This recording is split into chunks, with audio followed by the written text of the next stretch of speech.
So you have shades on? Yeah. Yeah, but they're see-through. You can see my eyes. See when you're lying to me. I don't lie. I try not to. Moses said women prefer men who lie to them. He did say that. I disagree. You disagreed?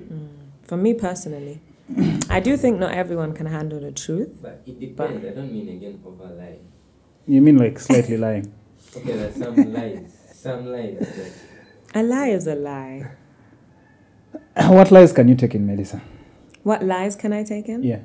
None. I don't like lies. Me personally, I don't like lies. And I try not to lie. It's one thing my people know about me. If I am lying, then it's probably for someone. But if it only has to do... That's the reason I'm saying you should lie. No, not for someone in terms of for them to feel better. I mean for someone in terms of if, let's say, Mark, you tell me something and you say, Melissa, this is a secret. I don't want you to tell anyone. And someone directly asks me about it, I will lie for you. Does that make sense?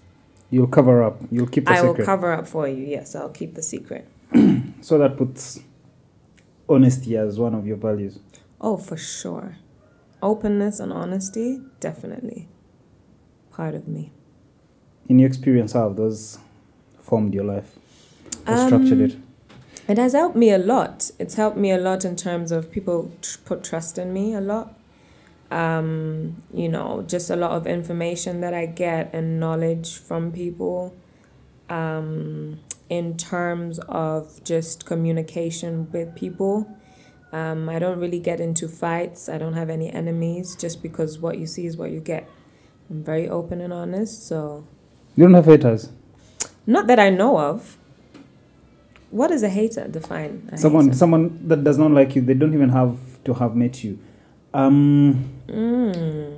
have you reacted to people, strangers, saying anything negative to you? Could be like an Instagram comment, could be on social media. Because first of all, you have a high profile out there. So how have you reacted? Hey, you're a musician. So definitely your Instagram is booming. There's a high profile. I don't know why you smile about it. It's the truth. Okay. But how have you reacted? How do you react to negative feedback? Yeah.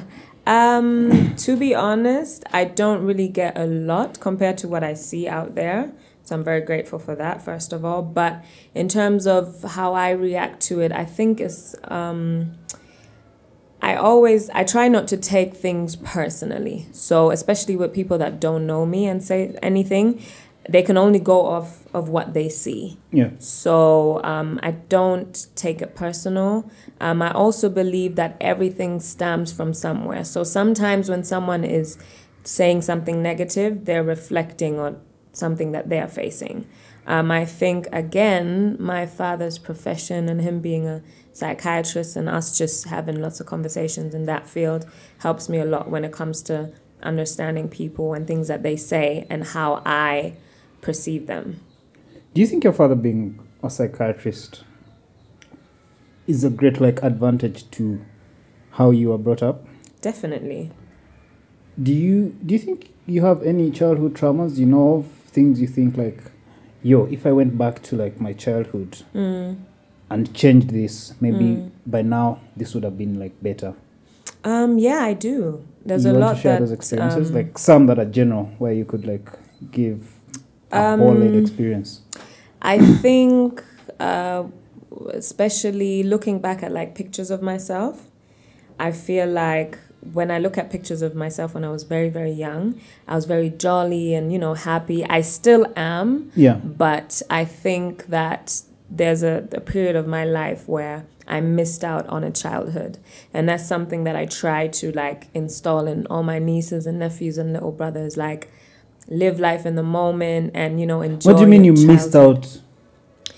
You were not playing with toys? No, I was brought up quite independently. So basically, just quick background story, my parents moved to Germany My father started, studying medicine. He had already started here in Makerere, and I think finished actually doing tropical medicine. And then he came to Germany. They didn't acknowledge it, so he had to do, general medicine all over again.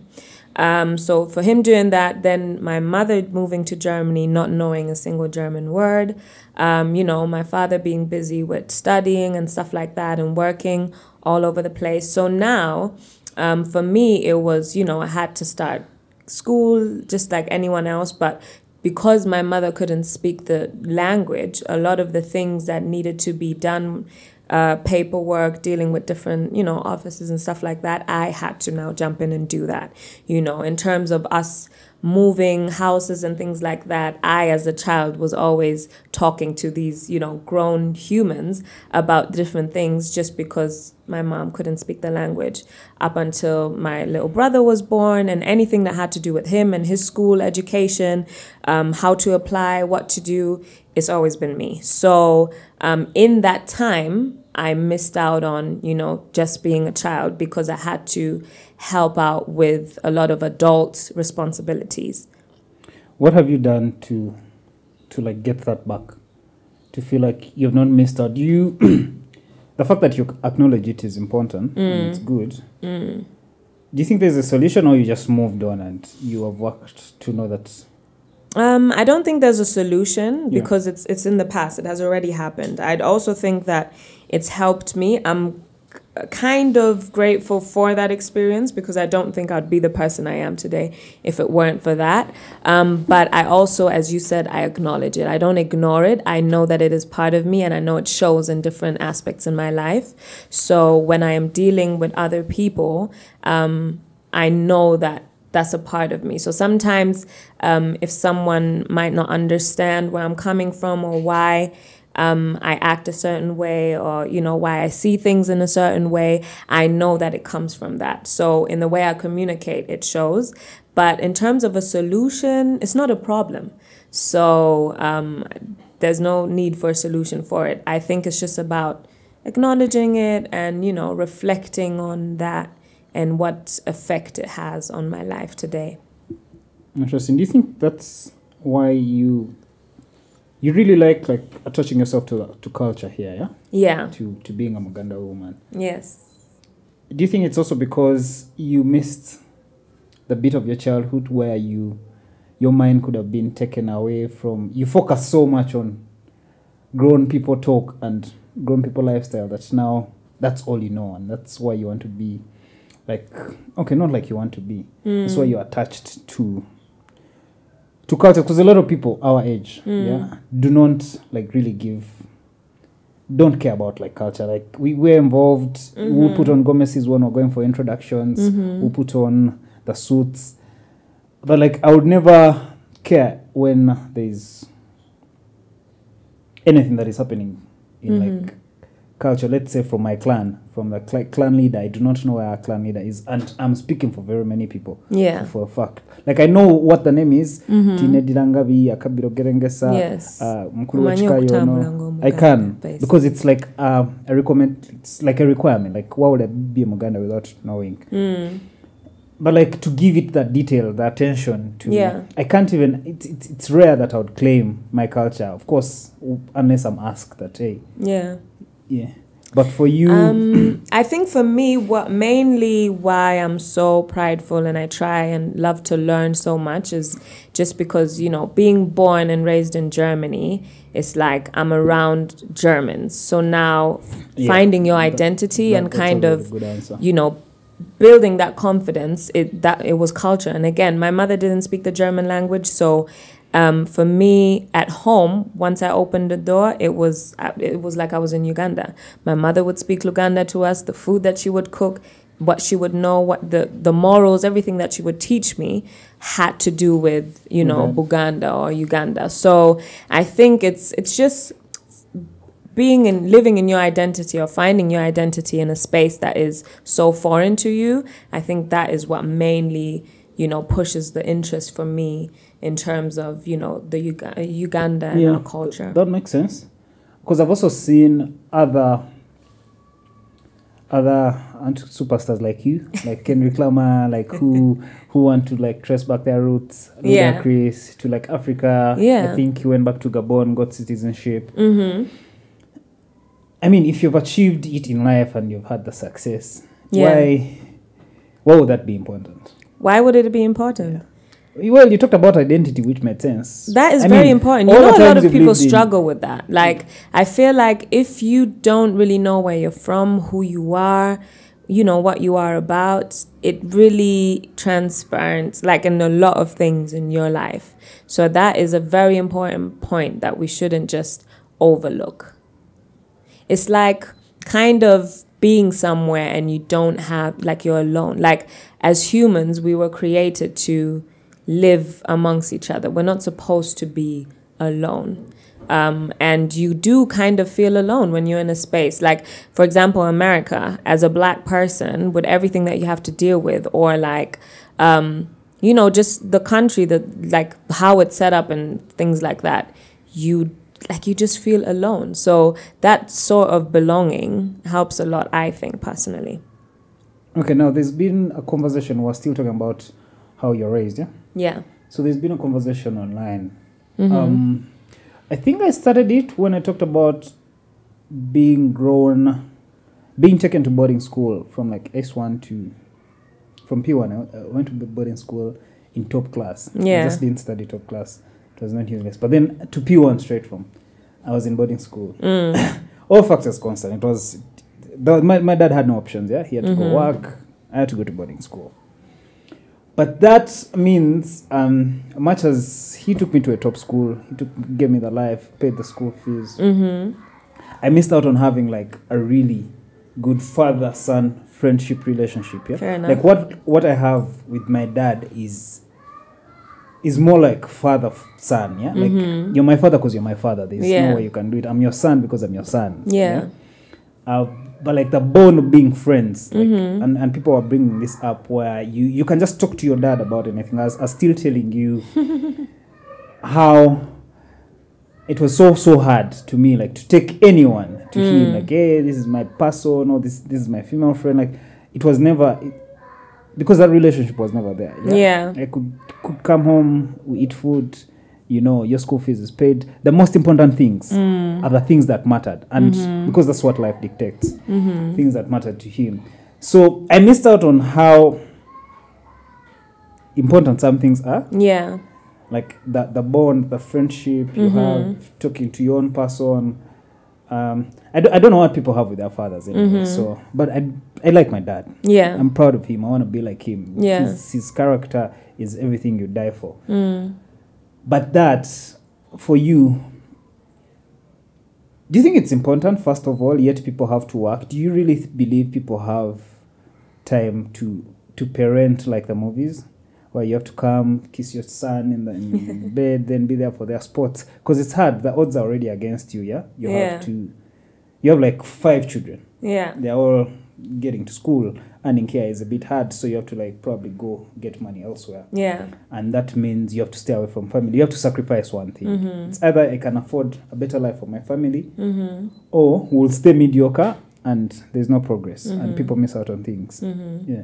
So for you, how is your relationship with your dad? Yeah. And one, he's a psychiatrist, which is good, but also I do not know if you've grown up around him, in terms of just not providing. People, females are saying, the conversation online, that is, females are saying that men shouldn't just provide.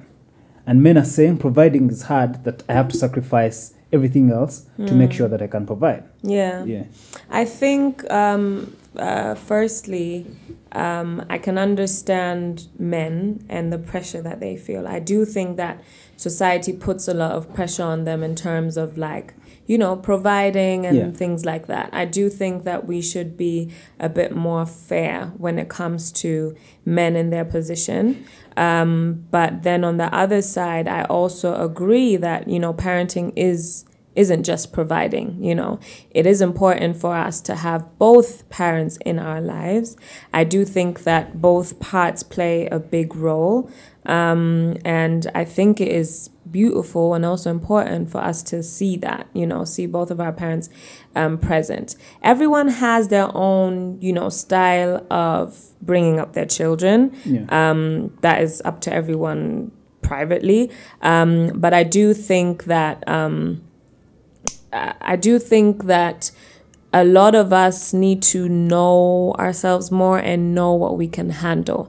I think if you know already that I'm at a stage in my life where I can afford one child, I can work and also be present in their life, then only have one child, If you know that you can handle more, then have more. What happens if you're prepared to have one child and God gives you twins?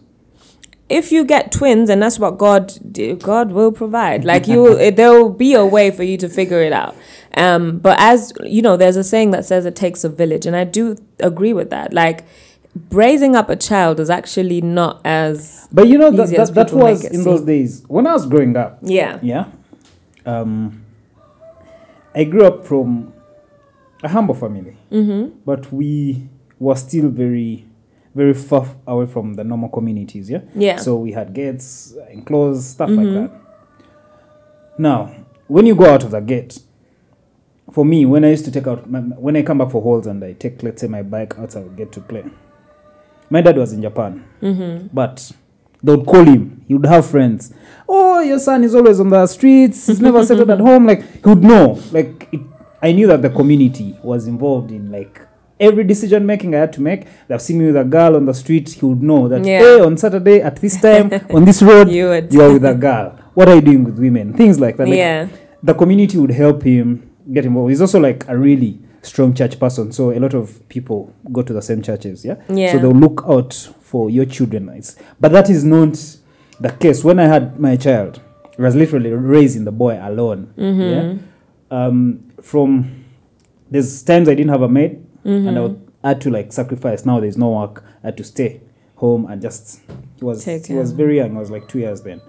So I had to stay home with him, and there was no one, not even my neighbor. Like people don't have the type of.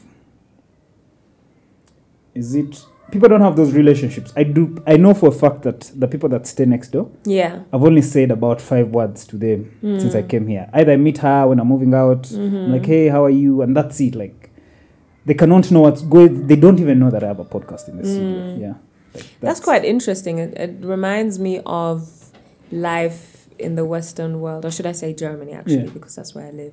So, it's very much everyone is minding their own. And one thing that we admire about Africa, or can I say Uganda in particular, is that, Uganda is a country that's very welcoming and very, so what you're telling me right now, to me, I'm surprised because I don't really experience that or feel that as much. I don't want to compare it to Germany. I've not been to Germany. Yeah. But I'm just comparing it to like old times. Of course, people will look out for you. People are welcoming. Yeah. People are very good people. But it's not as how it used to be.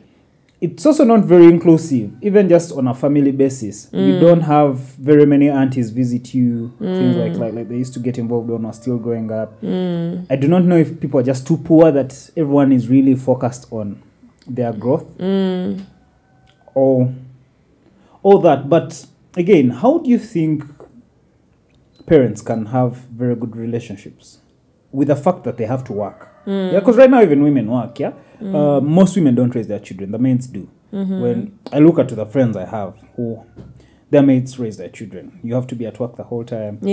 Woman comes back. What is it that kids are saying, let's say online, children are saying, people who have grown up, they've realized they're now self-aware, they know what causes some of their traumas. So they're looking back to their past. Because me, I don't have a problem. I went to boarding school. I think it molded me very well. I can independently live on my own. But I know that I spent a lot of time away from my parents. School raised me and they didn't. And that's just a fact. You can't deny it. I was, even the holidays, I used to go back home. The things I used to talk to with my dad on phone were very basic things. Hey, I think I need shoes. I think I need a new laptop. And luckily enough, he would provide. And I'm grateful enough for that. But I feel like he didn't get to know his child. And he cannot build that now. Because right now, all he does will like randomly call you. And he'll be like, maybe there's something that's going to happen at home, holler at you, you bump on him in the street and you're like, hey, unless there's like a function. I have no business with my dad. I don't know if that makes sense. Yeah. Like, apart from like real hardcore business, if you have like, we have some stuff we do in the village where we share. Yeah. Maybe that. But like on a normal day, I wouldn't call my dad my friend. And it would be as real. Like, it's not like he's my dad. Like, to me, it's different. My friend is my friend. But people make it seem like they're friends with their no, like you. I've seen some of your interviews with your dad. Yeah. I wouldn't even, it would be so hard for my dad to come on this podcast. Very, very hard. Like, we all have different lives, yeah? Yeah.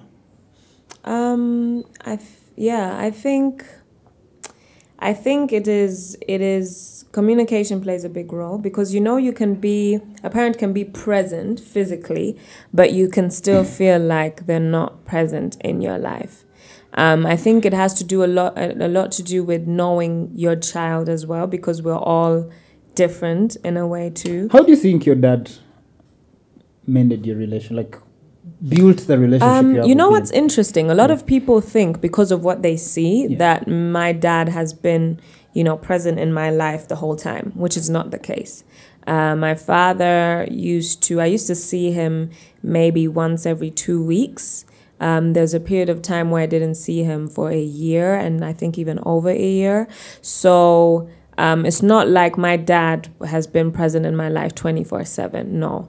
Again, one thing that helps me as a person personally, I'm just very open and vocal. So if I feel like, there's times in my life where I felt like, he wasn't present, or this is something I wanted, I have been able to voice my opinion towards him. I think for parents, what is also important is how you react to when your child is telling you something. That's why I'm going back to communication. Yeah. It starts when they're still very young.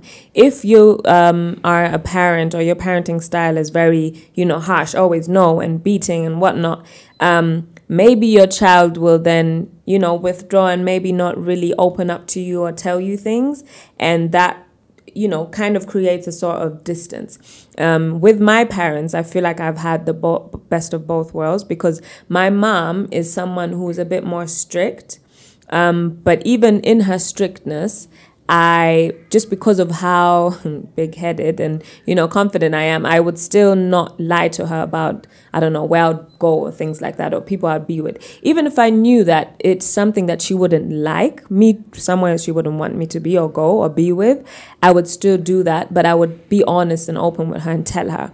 So she's just always given me the feeling that my mother will tell me when she feels like I'm doing something wrong. But even if I am making a mistake and I'm telling her, the worst thing that can happen is her to, quarrel and scream at me and be like, why would you do? And all of that is out of love, I think that is also important, knowing that your parents love you and care for you and want the best for you. So even if you don't agree sometimes on something, that is, even in friendship, it's the same thing. But one thing we also have to understand as children are that these are our parents. Again, me, I'm someone, I look at the bigger picture. So as I said, everything stems from somewhere.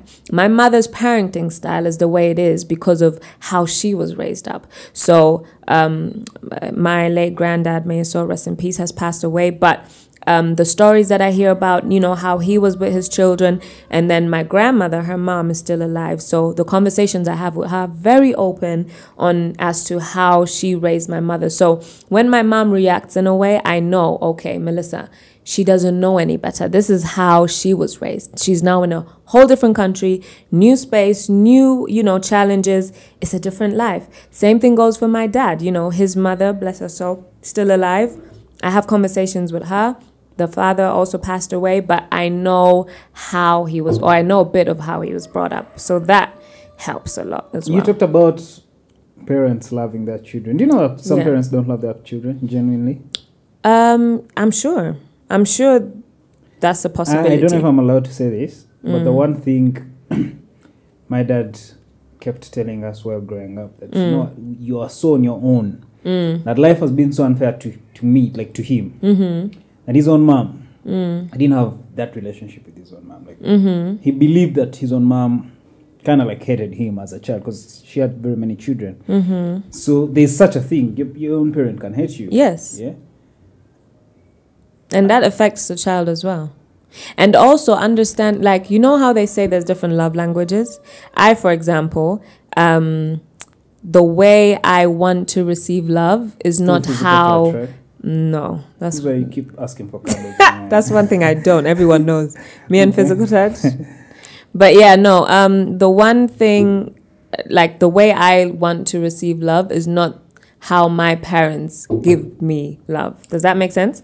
Like, would you describe how your parents give you love? Not like they took me to school. Like how you like, yeah. How would you? How do they? How are they giving you love? Yeah. And how would you want to give your love? Like I want those two scenarios. Yeah. I think for me, I'm very keen on. One of my love languages is acts of service, for example. That's one thing that I love. Acts of service. I don't want to ask for it. I feel like it should just happen naturally, you know. Another thing would probably be words of affirmation. Now, my mother is very far from words of affirmation. That's not her thing. She's tough, yeah? She's not tough, actually. But just in her own way. Like, you just have to understand her. Very loving woman, honestly, just in her own way. So that we clash a lot because of that. Because for her, it's like she loves me. Yeah. And she does things. And, you know, when she's talking to other people on the phone, the woman can brag about her daughter and how much she loves me and how much, but she could never say that to me. So now me, I feel like I want to hear those things. Those things keep me going. They, you know, motivate me. It's just positive influence. I like hearing those things. But again, not the same, you know, page in terms of love languages. And same goes for my dad. Do you feel like that's a result because your mom didn't do that and now it's exactly what you want? Like she didn't receive it, or no, she didn't do that with you. Like she or like in terms of I'm looking for it, let's say in a partner, maybe. Yeah, no, like in a partner from life, like in general, yeah. Because I didn't receive it. Yeah, maybe. I don't know how it works. Have you noticed any of your childhood traumas and how they have affected you now, and you can like spot them out and you're like, here, do you know because.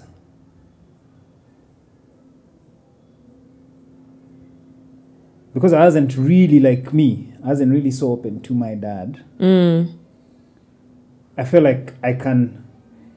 If I could lie to him about some stuff, I could lie to anyone about it. And it became a habit. Like, you're not so important. If I can get away with some stuff with my own father, then your feelings don't matter to me that much. Interesting. Until... You know, growth is very important, yeah? Yeah. And to me, the most important bits with growth are all the times I've failed at everything. Let it be a rejection from a woman I like, let it be from a relationship, all that. Just because I always want to go back and be like, but now, I like to win. My last name is Wamala, really.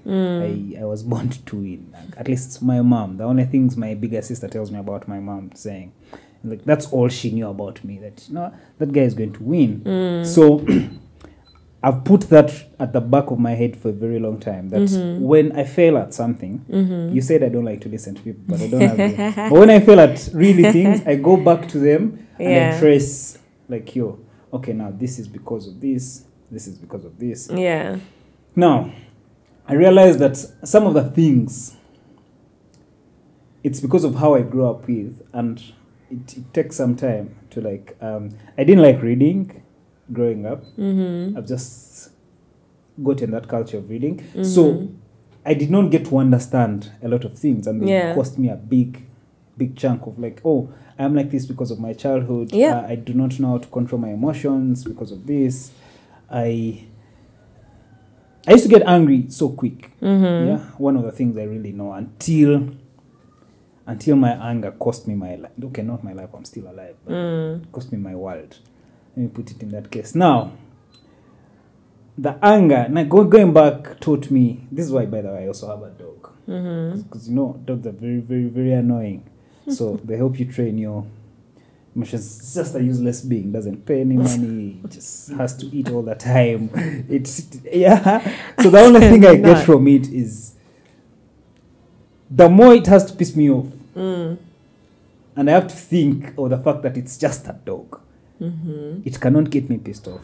Like, I control myself. Like, I keep that type of anger. Now, I still practice it with also my friends to know that you can only do so little to like get to my nerves. Like if a dog that does nothing in my life cannot piss me off, then you who can maybe at some point contribute. Yeah, I can be fair in my judgment. So that is one of those things, and it's from the fact that I used to fear my dad so much. Yet he's actually a really nice person, and this is where I think, of course, fuck poverty. People have to go and work. If things were constant and that was never the case, would be so close. There reaches a time in life where you can't fix some things. Yeah, where you just can't force it. Really. Force, no. Fix, yes. Fix. It's never too late to fix. Never. You know, the contribution of the past, drives so much of how our futures look like. Yeah, you have to look so much back in the past to understand, to connect the dots, to then trace out how your future is going to align. So there are some things you can't fix. You can. You just explained how to. The experiences. I'm not saying it's easy. I'm not saying it's easy or hard. But you can. I really like doing hard things, but you can. You just explained how to do it. You have to go back and connect the dots. I just gave you a lot of my personal examples, but I was asking you about your own childhood traumas. Yeah, now you can give me an example. Probably how you've tried to fix, or if you've been successful. I think one thing, for example, is you see how we talked about physical touch? Yeah. It's one thing that I don't like. My friends know this. People around me know this. It's one thing I don't like. I do get moments, but it's a general thing. Also because my mother was never the, touchy person. So I do think that affects you.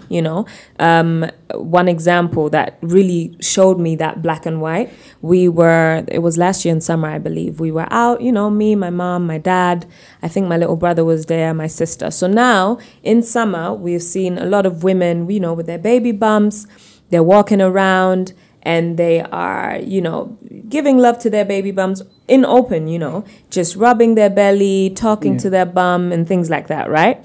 And same thing with the men in their life doing that. So now my mother's like, what are they doing? Like, why are they rubbing their baby bum? Like, what's happening here? And I looked at my mother and I said, wow, you just opened my eyes. And she's like, why? What? And I was like, you never did that when I was in your stomach, right? She's like, no. I was pregnant. I knew you was coming, and that's that. So now, obviously, again, my dad being a psychiatrist, he was there as well. I said, Dad, don't you know how much of an effect it plays for a mother to show love to her baby when it's in the stomach and the body-to-body contact? Like, yes, it does. Like, this is proven. It's not just us saying, this is medical knowledge, that we have. That's why whenever the mother gives birth, they first have to have that skin-to-skin contact with their mother. Like, those are things that are very vital and important.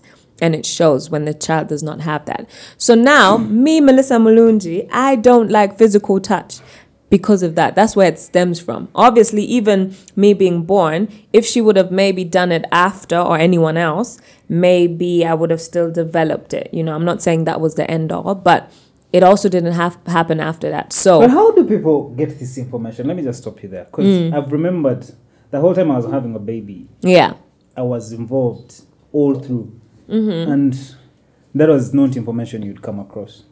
Not even in, because I was there until the boy was born today, actually, on this very day. So happy birthday to him. I was in hospital the whole time they were giving birth to him. Yeah. You didn't see the body-to-body contact, how they immediately, that I remember. Yes. That happened. But for because of course the mom is going to ask for the child. I don't feel like... No, but you could still do something else before that. But the first thing that they do, if you pay attention, that's like one of the first things. And it's very important to give that time for that.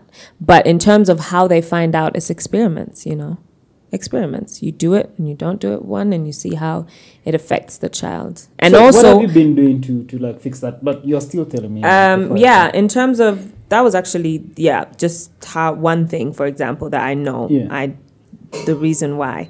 But in terms of fixing it is just, first of all, me acknowledging it, understanding where it comes from. And now in my first relationship, for example, I had a partner who, like, physical touch was important to him. When you're in a relationship, it's about compromising. So for me, it was like, okay, Mel, as much as this is something that you don't like, your partner does. So this is a point where you compromise, and I did. And, it was more so, it started off being more so for my partner than for myself in the time, because I didn't realize what I was doing. But in the end all, I was like, oh, this is actually also helping me with my, personal issue when it comes to physical touch. So, yeah. And also children help a lot.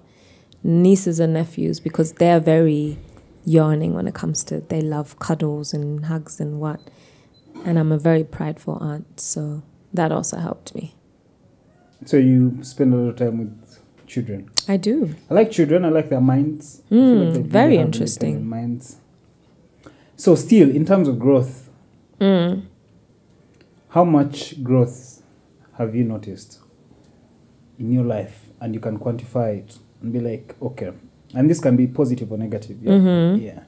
And you'd be like, yeah, I feel like I should not have been to this stage. Like, do you feel like growing up is important? Would you choose to grow up if it was like a choice? Or would you... Me personally, because, again, I feel like I missed out on a childhood, I probably would have loved to experience that and see the outcome of that. But also, I don't like to dwell on things I cannot change, things that happened in the past. That's what it is. It's about solutions for me. So, okay, that happened. You've acknowledged it. What now? What does that mean? How does that translate? What are you going to do with that information? But yeah, in terms of growth, I do think that I have grown a lot, especially, just having so many different people of different walks of life in my life, and them sharing their experiences and me sharing my experiences, and them, just a lot of time being very vocal about how they admire how I handle certain situations. What have you learned from the most? Is it other people's experiences, the ones that they've shared with you, or your personal experience? So it's like to deal with like situations. Is it? My life is largely informed by my own mistakes. Yeah. Or my experiences. Yeah. Like, I listen to people. I also read a lot of stuff. My friends are motivational speakers, some of them. And I see a lot of people say a lot of stuff. Yeah. I look at a lot of like data in terms of what works and what doesn't. But even with all that, I still sit back and like, you know what? With just my team, let's do it and find out. Yes. Thing is, learning by doing. Yeah. I experience more from my own life. Yeah. Like, I want to learn from my own life as opposed to maybe reading things like the Bible and learning from what the Bible preaches or other books or other people. Like, I want to live every moment of my life and have my own data to what builds to the next day. How do I get into the next day? How do I survive that day? Than just to be cautious, with people like, hey, if you do this, maybe this turns out. People have turned out like this because they've done this. Yeah. To you, is it more of experiences of others or? I think it really depends on which aspect in my life, but I think mainly, ideally, it's more so, the effect of you going through something is usually bigger. But I also feel like in my life, a lot of things that I avoid or have learned from other people. Like, for example, I don't know, the fact that I don't drink alcohol or I've never smoked anything in my life. Things like that is more so I've seen the effect that it has on very close people to me. And then I made a decision of I'm not going to do that, or I don't like the idea of, I don't know, being drunk and not being in charge of what I'm doing or what's happening, because I have friends that wake up the next day and say, what happened? Like, you don't remember Speaking that? of you not having, how do I call it? There's a saying on the streets that be very, very, very, very wary of people who don't have a habit. We all have habits. Mine is just not alcohol or, I don't know, drugs or nicotine or anything like that. No cannabis. That's No not a that. drug. I've never even tried it. Not even tested alcohol. I've tasted alcohol before. I have. Didn't like the taste. So, how do you handle life with a sober mind? Very well. I like being sober. I'm naturally a nosy person. I like to know things. And I like to be in charge of what I'm doing. I always told my parents that if you see Melissa doing something, never blame Melissa's surroundings. It is me that has made that decision. If I make a mistake, it's because I made that mistake. Not because, oh, she was around these people, this one influenced her. I'm so big-headed. Influenced me to do what? No, if I'm doing something wrong, I did something wrong, and I can sit there and be like, damn, I messed up. What learn from it. practices have you done with your mind? First of all, speaking of the friends you have celebrity friends, yeah? That's for a fact. Partly. So that means you can't skip the high life. Yeah? The high life means chibala, because you have celebrity friends who are always in the bar and they're always dope places, dope hanging out, like it's a fast life, yeah? You don't get to see anything bad from a celebrity's life. It's not like they don't go through bad stuff, they do. But the lives they live are just the fast lane lives. And also, yeah, their life dictates that they live that way. But how have you put your mind in a place that is content, and also in a place, because when you speak, you make it seem like you've already reached that stage in life where you understand how to make your own decisions. Yeah? So, like, how have you put your mind to get there and not just be taken up? I think that goes back to my childhood. And as I said, like, me having to be so independent and, you know, carrying these different responsibilities at such a young age, I was kind of forced to make my own decisions because I didn't really have anyone in my life to make certain decisions for me.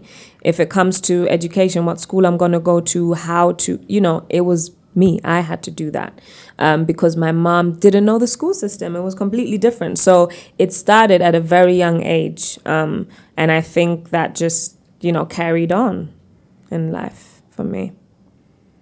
Do you feel comfortable living that way? Like, generally, do you ever feel like, maybe I deserve to be like the ratchet kind? Like, what does it, do you ever miss out on heights? Like, what it feels to be high? Because first of all, most of the music, and you're a musician, so most of the music out there has to talk about these things, these feelings, yeah? And states of people going to cloud now. Beat Beyonce, beat who, Yeah. beat who. Like, yeah, do you ever feel like being just adventurous enough to want to find out what happened? No, because I feel like it's not for me. Again, I've had people in my life that go through that or have gone through that. And just me, because I'm basically the friend that is seeing, as much as the world sees these people as celebrities, some of them are actually my friends. Yeah. So in our friendship, again, like I said, a lot of people feel like they can be very open with me. So I see the picture of what everyone else sees, and I see what is behind that, the effects that has on them as well. So just seeing that to me is enough to be like, okay, Melissa, that is something that's not for you. Like, you're not missing out because that's not something that you want to experience. And because, you know, I'm in a position where I help these people with certain things, it's like, it just doesn't make sense to me for myself personally. I can also understand why certain people do it and in what moments it happens for them, again, because they are open enough with me. So I see that, but we just all have different struggles and, you know. So the thing with influence, not even in your childhood have you been influenced with like peer pressure? You don't have traces of that. I have, but on a very small scale. I like to sometimes compare myself with my little brother just because we have the same parents, and we kind of grew up in the same household, more or less. So I can tell that, you know, there's certain things that he is easier to do because of the surroundings that he has. But I noticed that at a very young age, you know, that he was like that. But again, for me, just because I just always kind of had some sort of my own mind because I didn't really have a choice.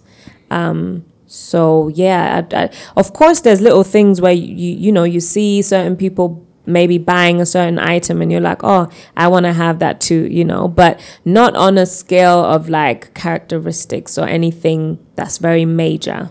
No, not really. I'm very much, I like just, you know, doing my own thing. And if I like something, then I'll do that and I'll buy it and I'll, you know, get it. And if it happens to be something that's popular at that moment, I don't mind getting it either. Like, I'm not the type to be like, oh no, I have to be completely different and only me and whatnot. And I'm, you know, inventing this new, I don't know, style or whatever it is. No, but if you see me having something or dressing a certain kind of way or whatever it is, it's because I want to, because I feel like it's nice. So, speaking of difference, I've just remembered when I told you something before we started the podcast. And Yeah. you said that as a woman, when you walk out of the door, Yeah. a lot of men will tell you things. Yeah. And that's how it is like. But then, how do you tell genuine from fake from the things you're being told?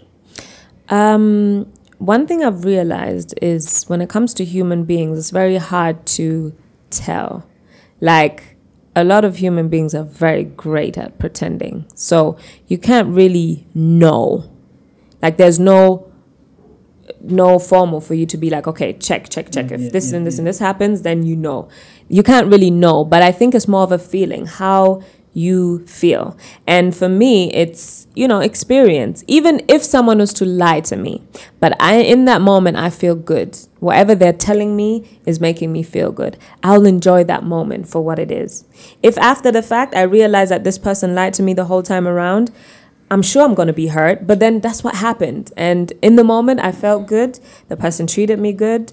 I'm going to run with that for the moment. So in a world again where we have social media, we have the internet. Yeah. And I can influence what you think about me by just what I post. Oh, yes, for sure. True or fake? Because then, you see, when it comes to things that have metrics on it, on them, where like their numbers, it's easy for anyone to like spot anything that would trigger people. Yeah. And you see, the phones are very weird.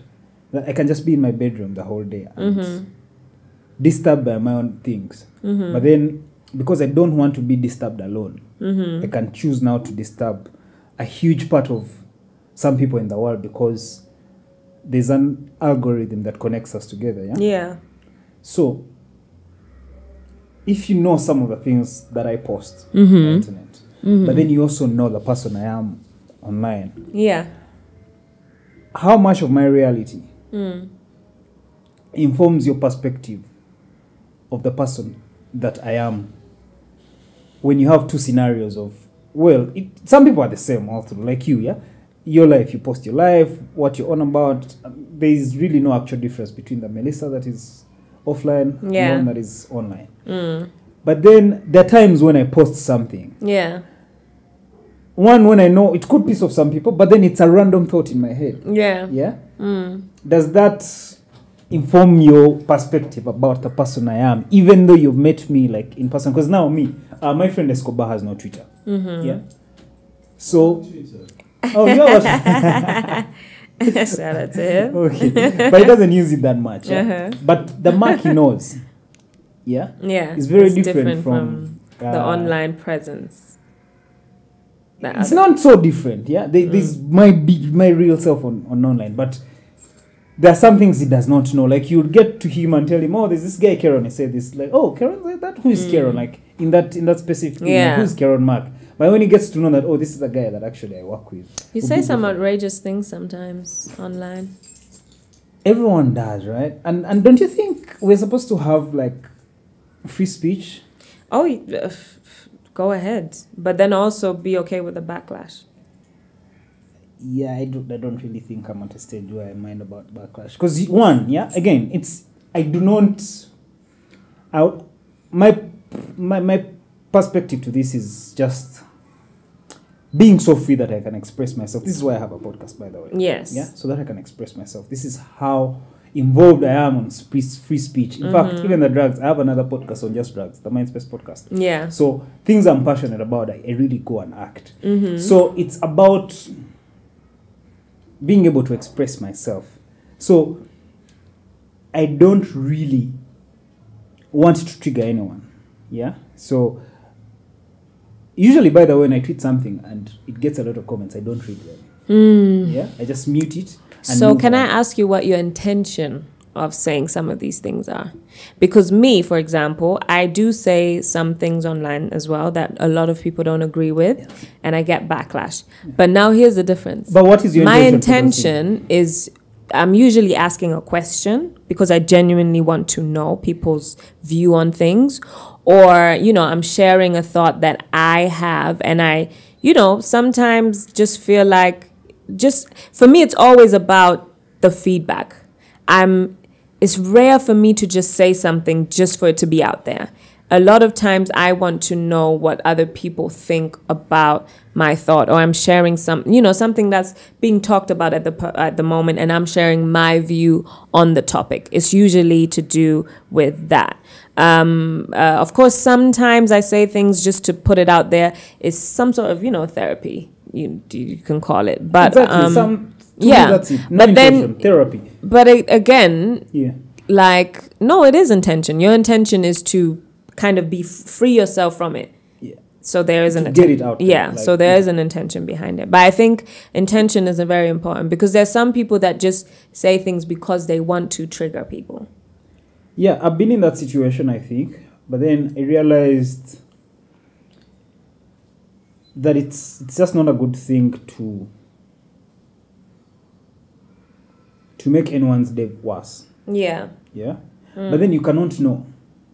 Yeah, because you see, what I post or what I tweet are just my thoughts. It's what's on my mind, and that is informed by my experiences and the things I have seen and the people I've interacted with and what they have said to me.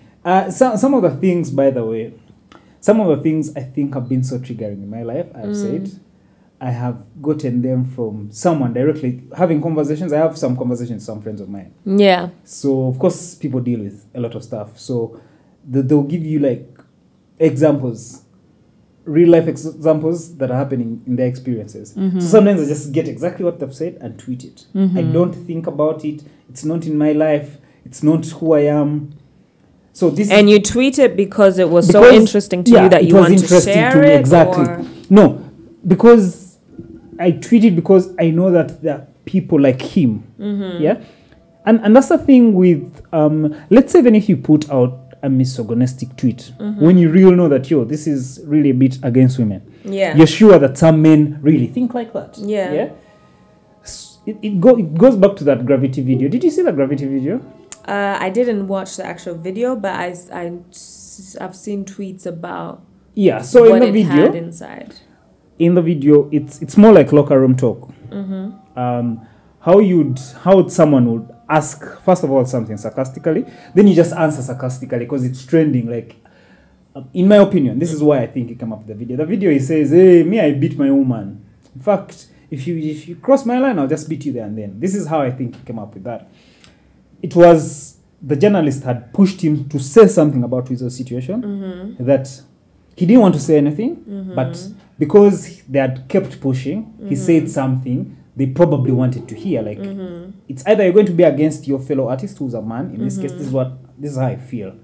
They brought it up, and it just decided to tell them something that would hurt them, but then they will just get off him. Yeah, they will not prolong the conversation. Yeah. He also didn't expect anything to be posted. Like he thought he was just having a look around. Yeah.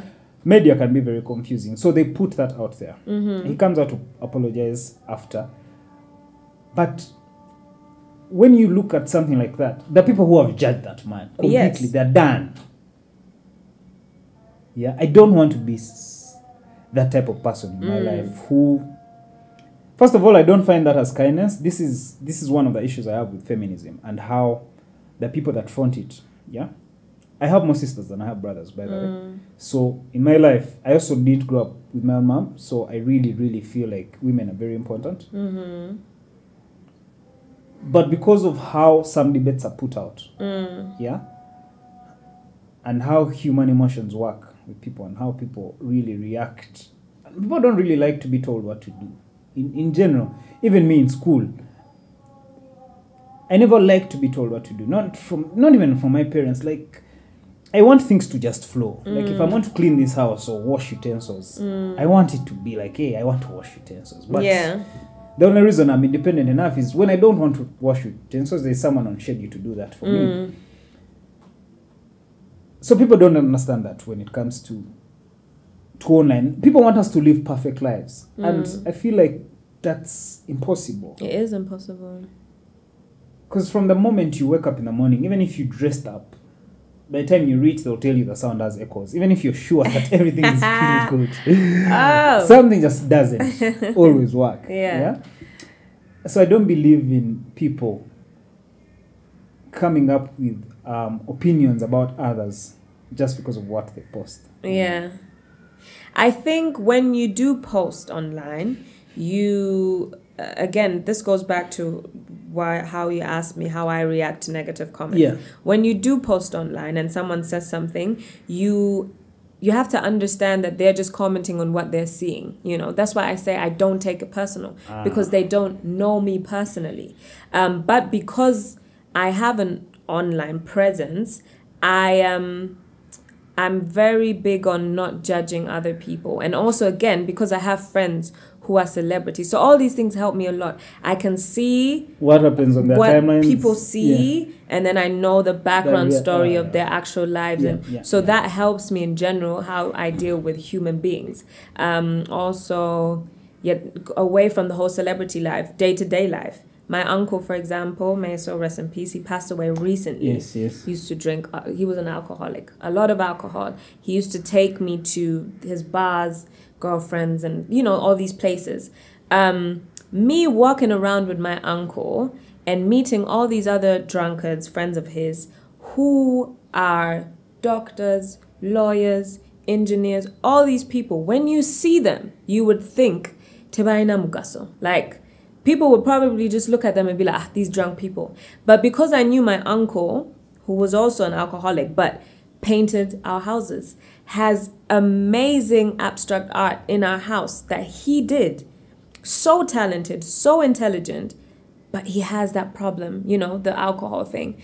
And I used to walk around and meet these other people. So for me, in life, I just always knew that life, you know, people are just not what you see. There's always... Everything stems from somewhere. Everyone has a backstory. Everyone, you know. So for me, that's just how I look at life. So online, it's the same thing for me. I can see what you post and I can react to what you have said because it's out there. But I also know that you're saying this because of something. It comes from somewhere. It's not just, you know, just anything. That's why I said the intention behind when you put something out there, and then also your aim. Those are two things that I do feel like play a part. Yeah, I think that's really clear. Now, I've just remembered, the last time you were here, when we were doing the Melissa live. Yes. We're going to go to the live, but first we had this conversation in the car. I think I overheard you on phone, probably talking to your mom. Yes. So you're talking about your brother and how you didn't want him to have the same lifestyle you've had. You probably wanted him to be down here in Uganda, right? Now, first of all, when in Uganda, I was reading Hilary Bamlinde, a motivational speaker guy, was saying your chances of making it down here are reduced by 60% just when you're born. Of course, bad governance, whatnot, the structure is what. even to the people that are really hustling, there is some sprinkle of privilege. Yeah, because it's extremely hard to make it. Yeah? What does making it mean? That's a very good question. Yes. What does making it mean to you? Because for me, making it is independence. For me personally. Yeah. Because of my background. For me, if I know I can sustain my life, be independent, be happy, healthy, that is making it, go after my passion. That's making it.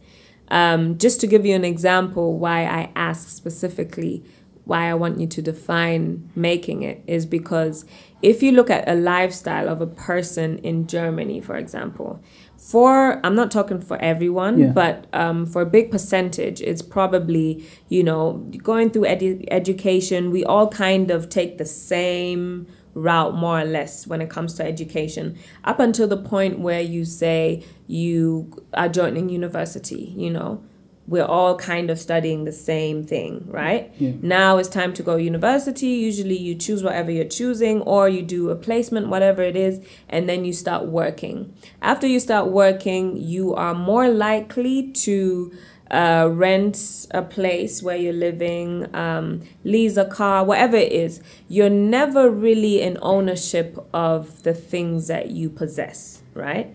And you're also in a system where you have to be completely transparent. If you're not, you're making yourself, what's the word? Like, it's illegal. What can I say? Like, you are... What do you mean you have to make yourself completely transparent? In terms of your earnings and taxing and... everything has to be on paper. Exactly. Like it has to be on paper. There's no back roads.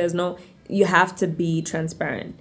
So it kind of takes away from you risking or, just having some sort of freedom when it comes to certain things, right? Exploring stuff, seeing what can work and what not. Yeah. Now, in Uganda, I believe we have the biggest number of youth entrepreneurs or something, right? Okay, that statistic is right. It's correct. But also, it stems from, they pick up, how the UN really picks up these stats. You see how you'd move out of this and go on the line? They're like 6 Rolex joints. Yes. So all those are entrepreneurs. They are, though. And they are, but... They are. No, okay. Wait. Yeah. What I'm trying to say here is just that these people have... I want to say most of the Ugandan people with their lifestyles is either where they live. If we go to the village, it's like, okay, people have houses because of, I don't know, their parents or whatever it is. Yeah. They have a bit of land. They're surviving on that. The other people who decide to maybe move into the city, have their little business here and there. But in terms of the possibilities, Uganda as it is kind of like a virgin country. Everything is more or less open. Of course, there's a lot of factors that play part in terms of sometimes it looks like the government doesn't want you to go overboard. It's like if you start and then it's like, they're, keeping track on you and things like that. But in terms of generally, if you are just, doing your thing, you are able to open up any business that you want. If you either know people or have the funds to back it up, whatever it is. Now, in Germany, you simply cannot do that. Of course, in terms of security and education and health, you are more secure in the other world. Like in Germany, it's very hard to find someone that is dying because they cannot afford their medication. How? We are all legally, we have to be insured. Yeah. If you are not, like a doctor, even if you come to Germany as an illegal immigrant and the doctor does not know you, they are forced to help you. They're not allowed to look at you die. That is illegal, Here, it's different, You can go to a hospital. If you can't afford your medication or the medical care, you're just going to die. Do you get it? But so that's why I'm saying let's define what it means. Because someone else might say to them, security is very important. By any means, then Germany is your country, your place to be. Someone like me who has interests in a million different things. So, but then someone like you who has also seen both the best and worst of both worlds. Yes, I have. And you conclude that the odds are better here? I would say that I would prefer to have the worst in my home country than have the worst in a foreign place. That's how I see things. Because in Germany, again, I don't want to speak so negatively, but in general, like, it's very, the way society is to each their own kind of thing. So, like, if you're struggling in a way of, like, on the street, be it a fight or whatever it is, especially as a foreigner, you're more likely to just have to deal with it on your own. Whereby here, it's very hard to find someone just see you being beaten up or see you in an altercation and not help, or see you with your car, I don't know, stuck on the road and not help. So, yeah. Interesting. That's...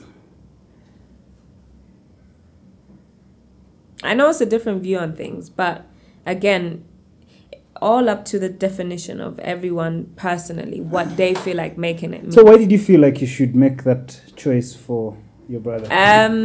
For me, now in terms of my little brother, again, because of how I said his character is and what I have, because I've been the most present in his life out of everyone in my family. Everyone knows this. Be it my parents, be it everyone. It's been me. So I would like to believe that I know his character and I can understand how his mind kind of operates. Now for him, he got to a stage in life where he was actually open with us, where, you know, his surroundings had bad influence on him. Up to the point where he's at a stage right now where he's like, I don't really have friends. I don't really need friends. Like, very much I'm doing my own thing, you know, yada, yada, yada. Also to a point where he's been, when it comes to discipline and just having structure in life, that's something that he was missing. So for me to stand up and say, you know what, guys, I believe it would be a good idea for him to experience school in Uganda, boarding school in particular, was for him to learn those things in particular. So in terms of having structure, because in Germany, he was on his own. Like, you go to school, but it's like, it's all on you. If you go, you go. If you don't go, you don't go. If you're in boarding school, everyone is waking up at 5 a.m. Everyone is making their bed. Everyone is going to class. Everyone, do you get what I'm saying? So having that surrounding just to kind of guide him. There's no boarding school in Germany. There is, but they are very expensive. They're very expensive, and I don't really know anyone that's been to boarding school. It's not likely. It's not common. So I never said that would be an option because I didn't know. Uganda, I have a lot of people that have been to Ugandan boarding school. So, yeah. Are you going to take your... I was going to say something sarcastic. I was going to tell you. Are you going to take our children to boarding school? Okay, but we're in the life of... Are you going to take your children to boarding school? I would love for my children, my future children, to experience boarding school. But again, what's with you and it will depend. It will depend. No, but I like that attitude. You know, life is really hard. Like, no, listen. It will depend on the character my children have. What do you mean? Yeah, I told you. I compared myself and my little brother, for example. Me personally, how I am. Boarding school would have most probably not had such an impact on my life. How so? Just because of how I grew up, being independent as I am already, you know, I kind of already was put in that direction. As much as I was a day schooler, I was still, you know, independent. I kind of, you know, had my own structure and wherever it is, and I stuck to that. That's what I followed. That's what I did. But then now for my little brother, it was not the same case. You know, he was waking up whenever he felt like waking up, going to school, sometimes not going to school, you know. That's just how his character developed in terms of education, you know. So for him, I do think that, you know, experiencing boarding school, even if it is just for like half a year or one term or whatever it is, I think it would have had a positive impact on his life in terms of education. You think boarding school impacts people in terms of education? Mm. Do you know of any experiences of boarding school in?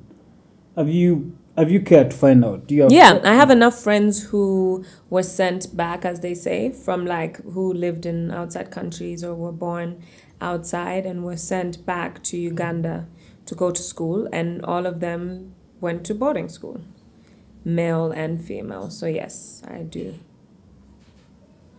Pineto is on the live, throwing in a lot of comments. I just wanted to see if it's perfect, but it is. Yeah, sorry. Again, I'm just going to ask that again since I was taken out. Yeah. Have you cared to find out about life in boarding school here, and would you recommend that? Me, I've been to boarding school from P1 to, but because I preferred being at school more than being at home, yeah. So I grew up thinking it was such a cool thing to be in boarding school that but then I realized that it's actually not as cool as after I'm out of school. Like just now, I think I realized that like 3 years ago, like, okay, the fact that I missed away from just being around my parents, because from the start I was just raised by school, yeah, which I treat as street in my my perspective. Like it's more of just the street raising you. Yeah? You're just there at school. Some random woman who's a matron who has a lot of her own personal issues is shouting at you to go for morning prep because it's her job. She's just going to slap you. She will not understand until you're really, really, really sick. Like it's there's a thin line, and this is, by the way, in all schools. I went to schools where they don't cane, but you'd go and if you've made a tiny mistake, you'd be asked to like dig 1 acre of land and stuff like that. But it's just not about the punishment. Of course, the culture, the solidarity, all that stuff is important. Like I knew how to associate with friends. Yeah. A big part of boarding school made me like a salesman. I knew how to find people who are selling some stuff and those who need it. So to like link that, and that's like been a huge part of my life and how I've made money. But the fact that it takes away from family, like you spend a lot of time with now new strangers who eventually become family, because I'm still friends with the guys I was with in P1. Some of them I crossed with to high school like that. But the fact that boarding school takes you away from family and you adopt to other environments, yeah, it then affects you when you're out of school. I do. That now you do not have the people that are close to you. Yeah, you're only stuck with family. My siblings are my boys, and like, are my friends. Yeah, my big brother is top boy. We are business partners. We are friends. My sister is like my best friend, the one that was here. Yeah. She's really my close friend. Besides everything, I'm like the female version of a friend she didn't get. Yeah, and she's older than me, but she'll still run to me to tell me her boyfriend issues, things like that. Like, Yeah. I have that relationship with her, but I don't have that. But because of course all of us went to boarding school, and yeah, there was no other way. Like it's family. We became friends at least for that. But then being so far from family, I am not close to aunties, to uncles, to even like family itself. Yeah. I think we've talked about this actually off camera before, but the how should I call it? The ability to adapt, I think, is very important. So you see how you had boarding school, and then when you were out in holiday or whatever, you had to adapt now to life out of boarding school. Yeah. I think having that, back and forth is a very good thing to have in life. And how you explain boarding school is how some of us live life in outside countries, because our families are mainly in our home countries. So that is normal life to us. What you call as street and was so harsh and is normal, is the reality for some of us, So I think that, in terms of just adapting and being able to have both and saying, okay, now I'm in boarding school, these are complete strangers or whatever that are around me, and I'm learning about and getting to know so many different people. And, strangers will treat you differently in most cases than maybe family members. Yeah, And because they don't know shit about it. exactly, having that in life, I think, does, just kind of groom you in a way. So I wouldn't look at it in that negative way. Of course, as human beings, you're always going to feel like whatever experience you had is the most traumatic or the most vital. It's because you went through it. But if you, again, look at the bigger picture, see how what you're explaining can relate to someone who grew up in the Western world. You wouldn't think that in the first moment, but it's also interesting. But then it makes sense, because then I remember when I went to hostel in Olympia, my dad went to my room. Then he told me, this is how I have lived all my life in Japan, in just a room like this. yeah. Because I had asked for so much, like I'd asked for things, I want this, I want this, I want Yeah. this. So when we reached the room, it was like, for you, you're just coming to study. I Yeah. have put the school fees, and you've put a list of all these things you want. For me, I was in this same space, Yeah. and I in a country that is not my own, Yeah. where I don't have. For you, from here, okay, it was MOOC. So I have like an auntie somewhere on the road who has a shop. So he kept telling me, for you can move from here if you don't have food and go to your auntie. You can walk back home, you can do what you can. Yes. But he didn't have all that, so he was telling me I was in this space and this is all I had. And yeah. You see, and this is why, again, I go back to your question asking me, what does it mean, making it in life? Or 60%, I don't know what he said about, Uganda, it's like already you don't have. But now look at student life, for example. For the most part, you're telling me that most of students here in Uganda probably get school fees paid by their parents. And a lot of people I know live with their parents for a very long time, up until they get married or things like that. Yeah. I can only speak for myself. Of course, I've had my parents in my life and things like that. But when it comes to financially, for the most part, I started working when I was about 14 years old. And until now, of course, if worse comes to worse, and I'm like at the limits of limits when it comes to my financial life, I have my parents to run to. But it's something I try not to do just because of how I was brought up and, being independent and all that stuff. Yeah. But, I also live like a student in a student room, that's all I have. People would probably think, oh, Mel, probably in this fancy place. And that's not the case. I do like my comfort. But also then my furniture, guess what? I bought it myself. Like everything, most of the things that I have, I had to acquire myself. Because you're earning money that can... I'm a full-time student. Me working as a tutor, for example, is on the side. The money I make, of course, compared to what you can earn in the same space here is a lot compared. But then the expenses are also a lot, My rent, for example, putting my business out there, but it's about 450 euros.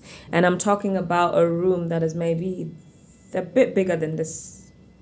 Combine that and this. No. Just this room. Yeah, but at least, okay, let's say it's big until that corridor. Oh, you mean, maybe, exactly. But it has my bathroom, kitchen, bedroom, like that's all I have.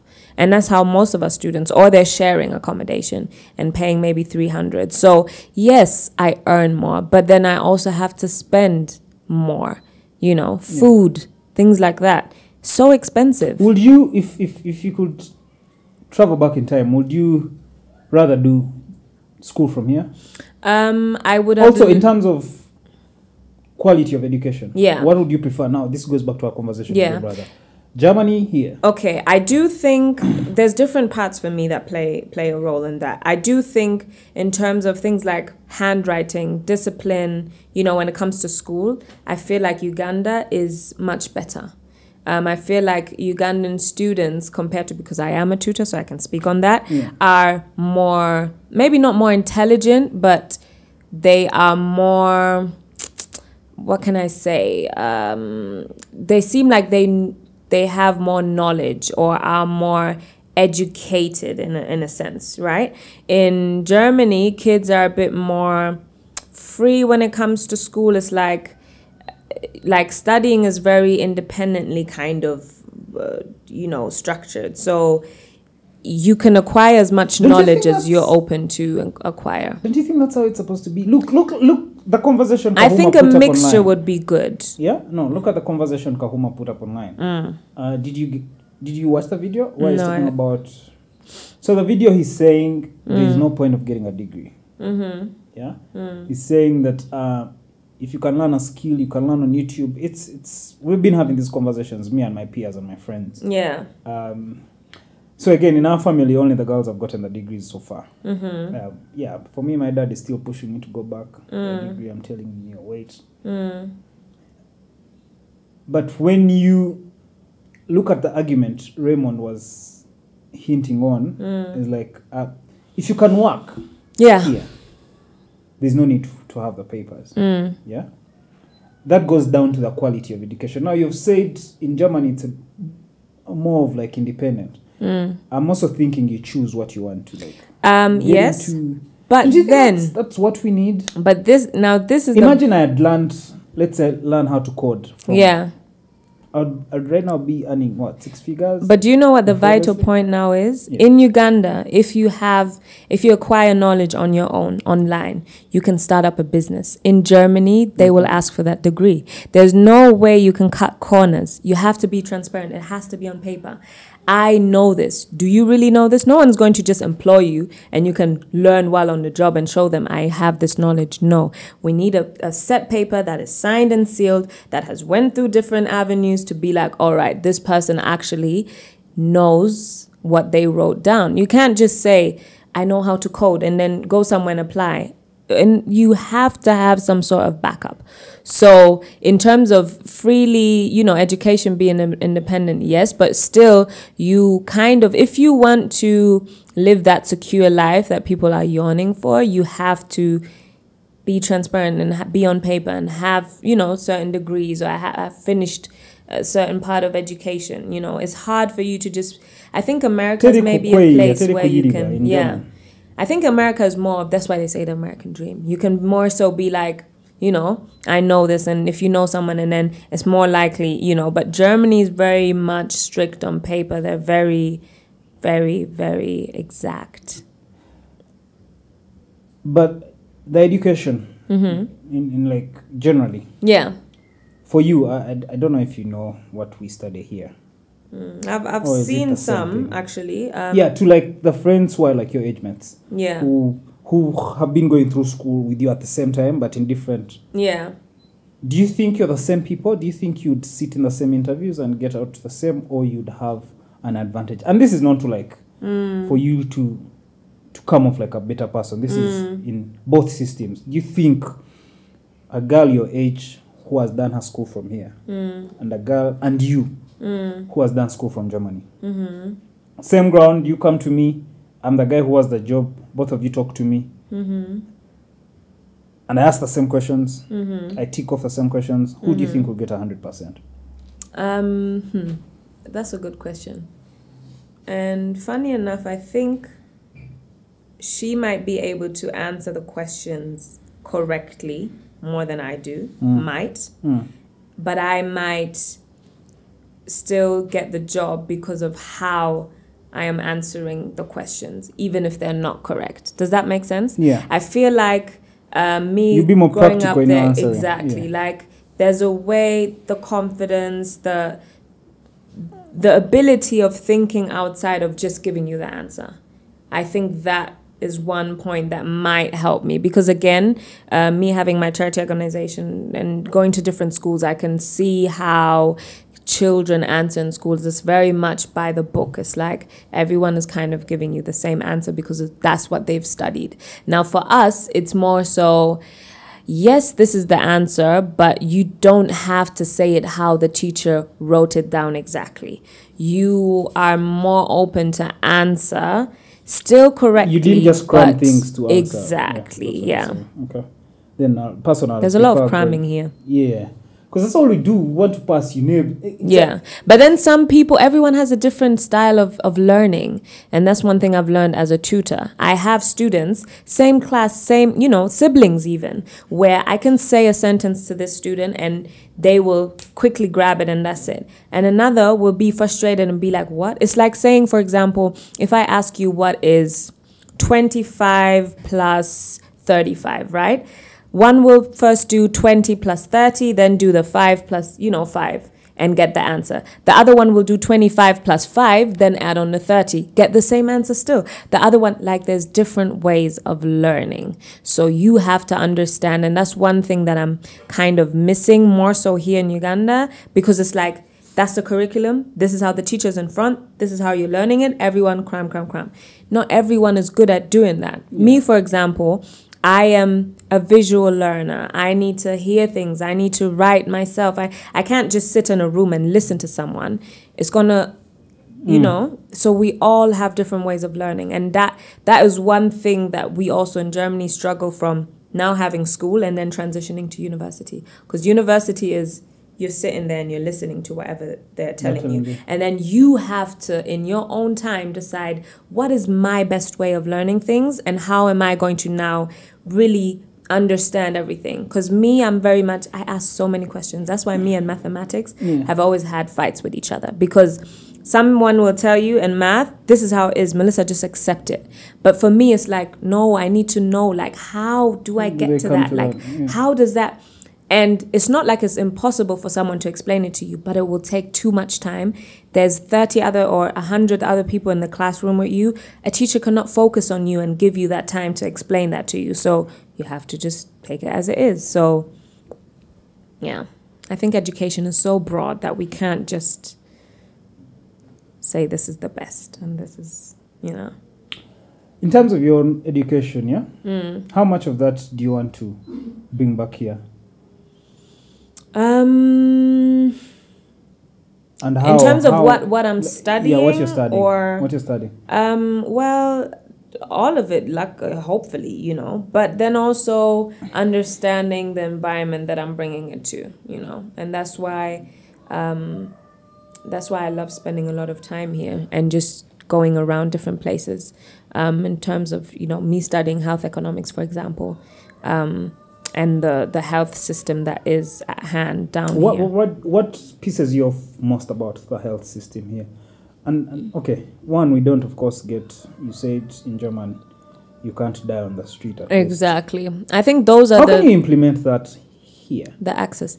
Do you have an idea of how to have a better health system? Factors constant, good government and whatnot. I think for me, I'm very much, everyone should do what they can in their means. So for me, once I have acquired my degree and have had some work experience, I would definitely love to move to Uganda. My father and brother are both doctors, so it's just something that is within the family already, I would love for us to have, hospitals, health insurance, pharmacies, and just have that whole system. We have health insurance. It's just expensive. Yeah. But of course, now for me, I would love for it to be, for health to be accessible for anyone and everyone, in their means. That's the ideal thing that I would want, and in order to do that, you have to start somewhere. So if we could just have a system of our own that's like our own pharmacy, health, then we can do that in our little space and then expand. I think, I would love to do that, have my family involved in us just building on that. Okay, now let's first go into the music. Now, yes. Before we talk about how trash it was not really trash. I like the video. The Melissa Mulungi unplugged. The sound died. Yeah. Just like this one was going to die. Yeah, it wasn't trash.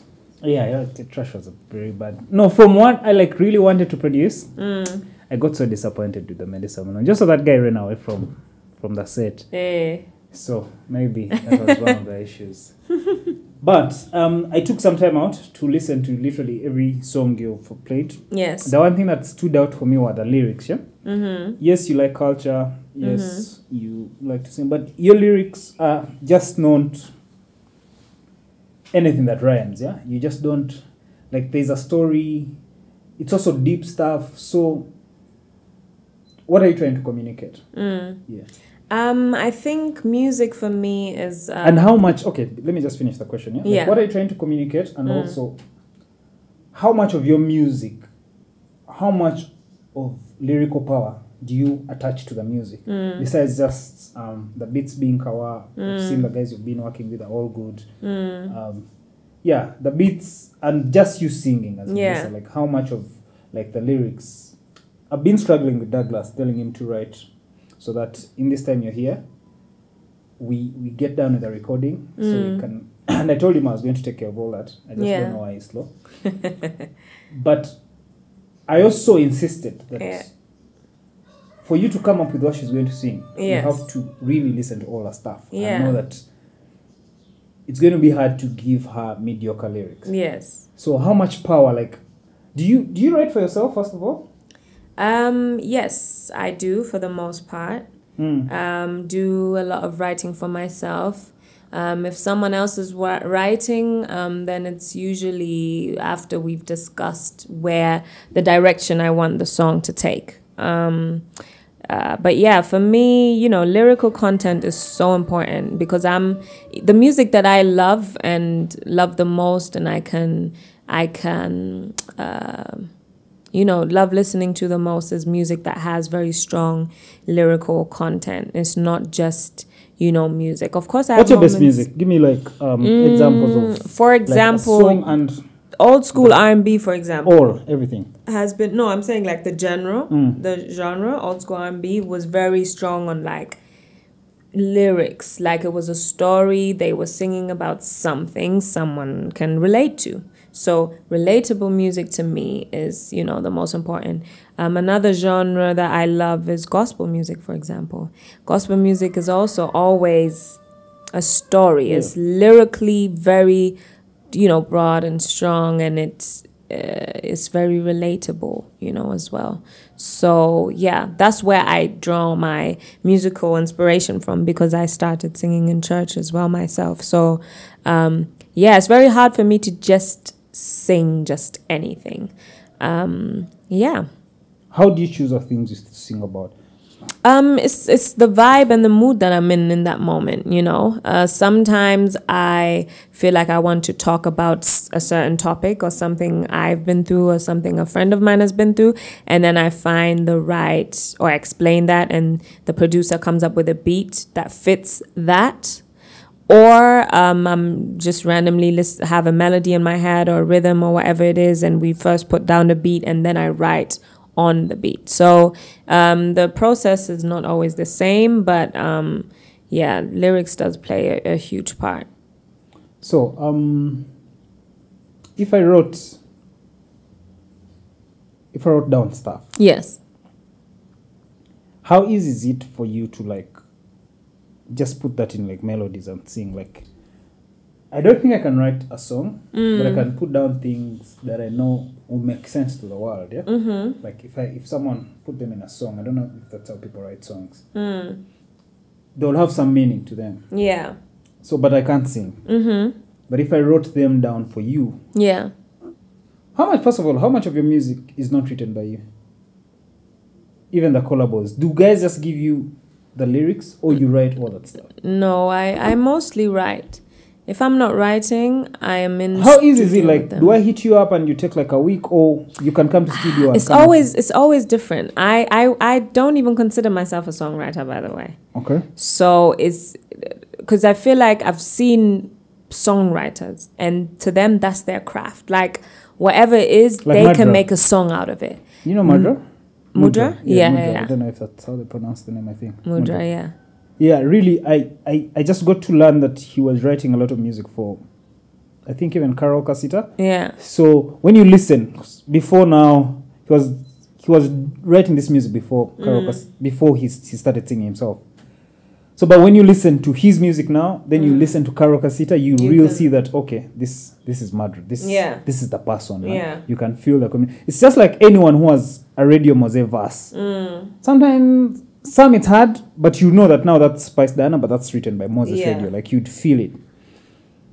That's a real talent. I don't think I have that. I think for me, it's more so in the moment. Yeah. You know, it just happens. I can't really explain how. It just happens.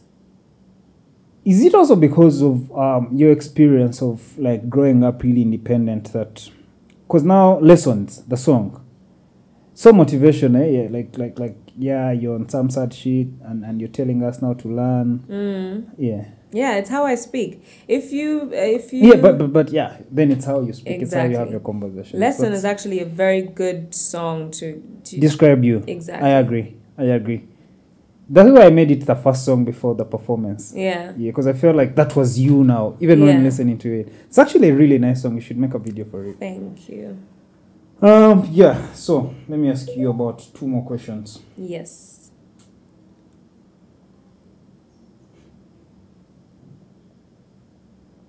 What habits do you think you're establishing to get closer to your goals and values? But also, you can give us some of your goals. I saw you posting a house. You know you're a very controversial person. One morning you're posting how money doesn't make sense to you and whatnot. Yeah. And the next day you're posting a very posh house of now this and now you're like, oh, this Melissa, she probably just talks about money not making sense to her because she doesn't understand. But when Because did all I that ever cool say things- money doesn't make sense? to Okay, me? not like doesn't make sense, but you're not like taken away. Okay, here's it about me. I think in terms of my partner and relationships, one thing that I have observed in my surroundings, especially male surroundings, they're always like, what are you going to show Melissa to convince her? Like, I'm saying money doesn't convince me. Money is not something that can make me do something I don't want to do. Again, because I am so big-headed. Like, if I want to do something, as I said, same thing I told my parents, if Melissa's doing a mistake, it's Melissa. So money can't make me do things I don't want to do. If I'm doing something and I happen to make money, amazing. But it's not something that can drive me to do. I'd rather be happy and do something that's making me happy and be passionate about it than, do you get what I'm trying to say? What is your definition of happiness? My definition of happiness is a feeling that I can't put in words. It's something I feel. Me being happy is a feeling. Are you happy? Right now? That was a question. Yeah. Yes, I am. Right now, in this moment, I am.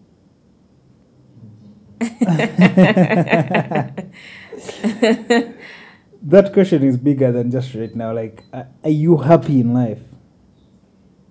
And can you tell that... Martin, I am on the podcast. Tunula kulaivu ndi ku podcast era kati abantu bakuwulira ng'okuwulira. Genda ku big conversation ndi ku podcast. In general? Okay, the thing is, look, my goal in life is to be happy. Yes. Yeah, but that is just a cliche statement. Do you I've know probably picked what up. makes you happy? I don't. This is one thing I heard the other day. I don't remember who said it. I would have quoted them. But they said that if you feel like you're not happy, for example, right now, right? Yeah. Go back to a moment where you remember that you were happy and try to think about what made you happy in that moment. My happiest day is this day. Today. Today. Why? Because I was in hospital. Before. No, as giving birth to a child. Today. Oh, 17th today, of because August. of the birthday Yeah, of like, your... it's my happiest day in life. Just that. Exactly. So the birth of your child made you Yeah, but I'm not going to be happy. having birth children every other day too. No, you don't have to, but you already have that child that made you happy. Yeah. So probably most of the things to do with the child is what brings you happiness.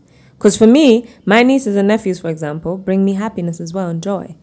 Being around them, the way they love me, the way I talk to them, the way, spending time with them, that makes me happy. So I know being around them makes me happy. Can I be around them 24/7? No. But it's one thing that makes me happy.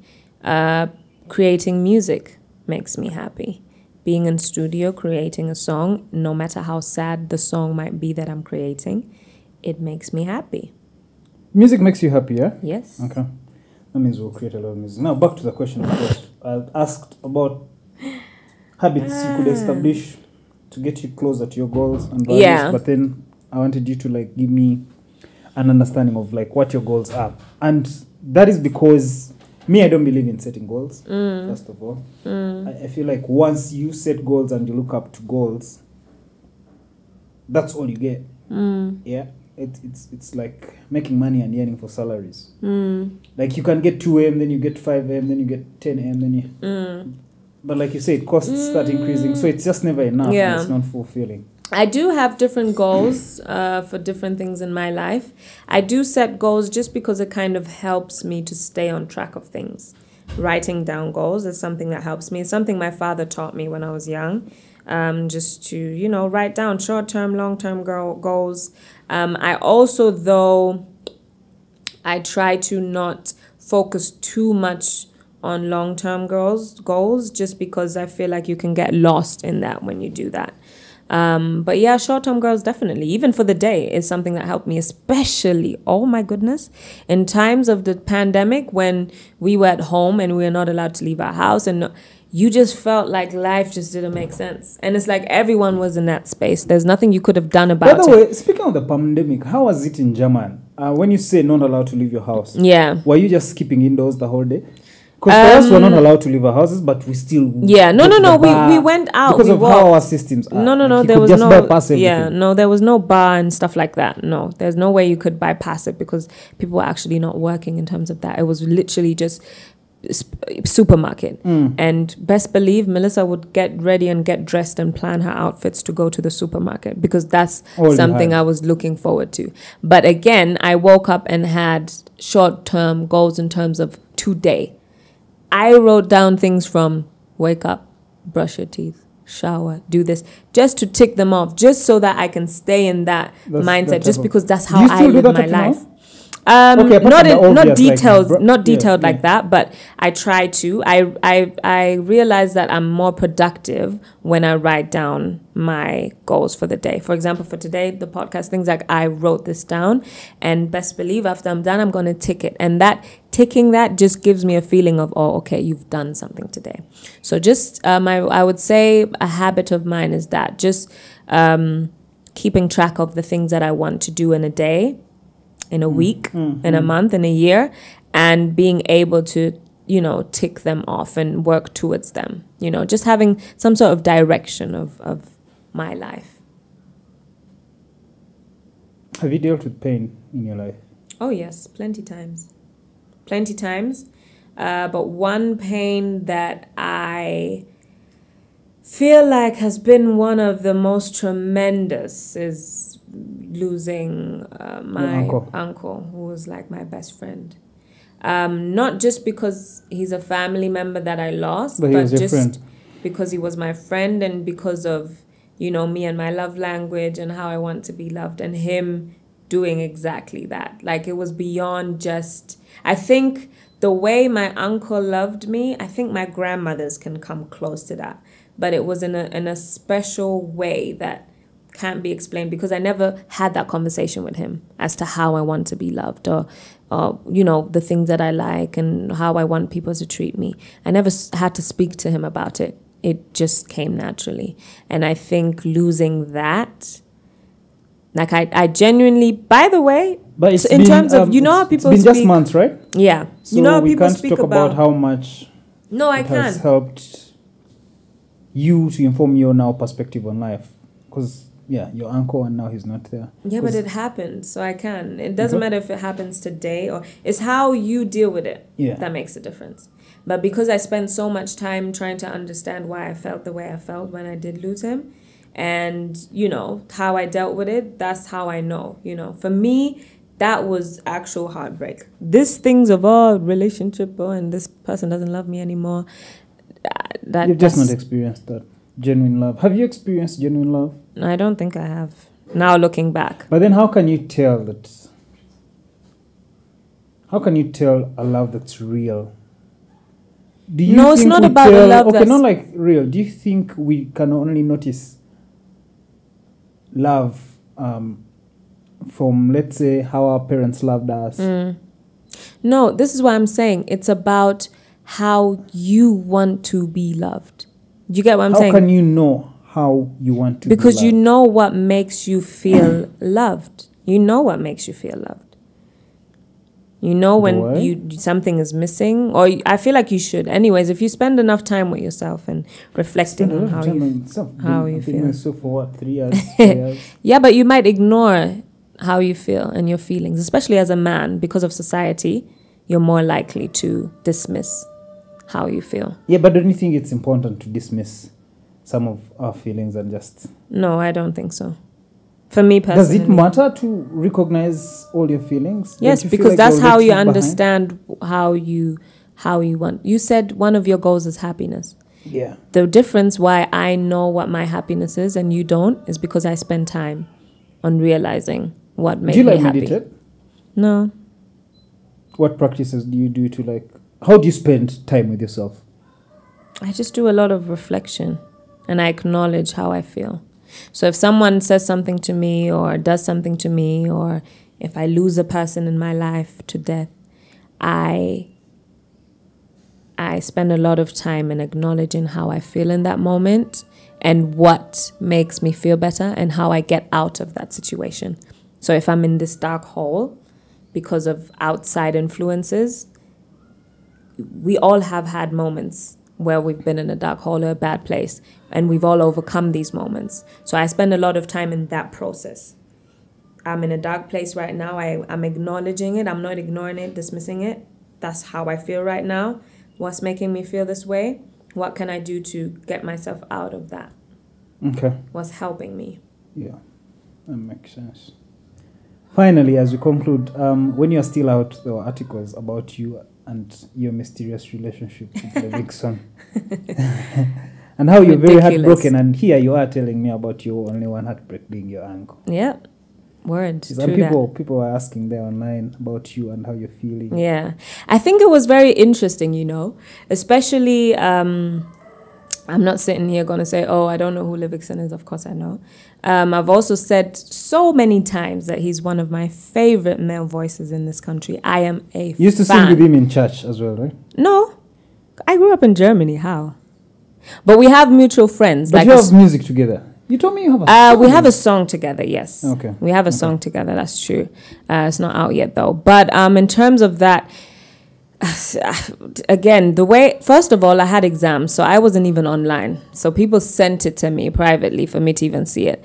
And I didn't feel the need to speak on it because, again, I have a lot of friends that are celebrities. So I know that there's so many ridiculous things being said about people.